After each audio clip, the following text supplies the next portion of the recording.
The year was 1888. New York City pulsed with the rhythm of a nation on the rise. Amidst the burgeoning metropolis, the Austen family stood as a pillar of old money and maritime prestige. Their name was synonymous with the sea, whispered with reverence on the docks and in the gilded drawing rooms of high society. Generations of Austen men had sailed the globe, their ships laden with silks from the Orient and spices from the Indies. The family's sprawling mansion on Fifth Avenue stood as a testament to their wealth and legacy. It was a monument to their adventurous spirit, filled with treasures from the far corners of the earth. Intricately carved jade ornaments from China adorned the mantelpieces. Persian rugs, soft as a summer breeze, covered the gleaming hardwood floors. The air was thick with the scent of salt in faraway places, a constant reminder of the family's maritime heritage. But behind the facade of wealth and prosperity, a shadow lurked. A pall had been cast over the Austen household, a silence that spoke volumes. For their youngest daughter, Elizabeth, lay stricken with a mysterious illness that baffled even the most esteemed physicians of the day. Elizabeth Austen, once the radiant belle of New York society, was now a mere shadow of her former self. Her laughter, which once rang through the halls of their grand home, had been silenced. Her once vibrant beauty was fading, her skin growing paler with each passing day. A persistent cough racked her frail body, stealing the little breath she had left. Confined to her opulent bedroom overlooking Central Park, Elizabeth felt like a caged bird, her spirit yearning for freedom. She longed to experience the joys of life, the thrill of a waltz, the warmth of the summer sun on her skin.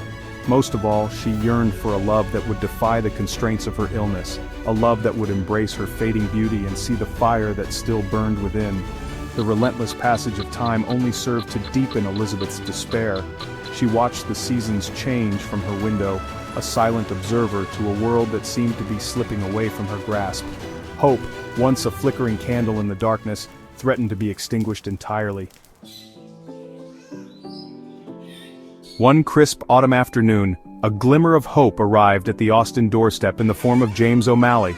A young, struggling artist, James possessed a talent as vast as the ocean itself. His paintings, though largely unknown, held a depth of emotion and a mastery of light that betrayed his humble beginnings.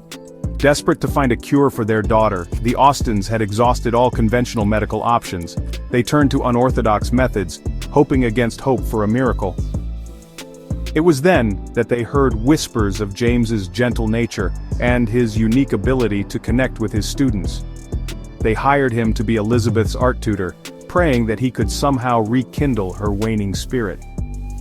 From their very first meeting, an undeniable bond formed between Elizabeth and James. He saw beyond her illness, recognizing the intelligent, passionate woman hidden beneath the frail exterior. She, in turn, was drawn to his kindness, his quiet strength, and the way his eyes seemed to hold the secrets of the sea. Their shared love for art became a bridge, connecting their two worlds. As their lessons progressed, so too did their feelings for each other. They found solace in their shared moments, stealing glances and sharing whispered secrets. Their love blossomed amidst the hushed whispers of the Austen mansion, a beacon of hope in the face of despair. However, their burgeoning romance was met with staunch disapproval from the Austen family. They saw James as an opportunistic pauper, unworthy of their daughter's hand. They dismissed his love as a mere infatuation, fueled by Elizabeth's fragile state. Little did they know the lengths to which James would go to prove his devotion.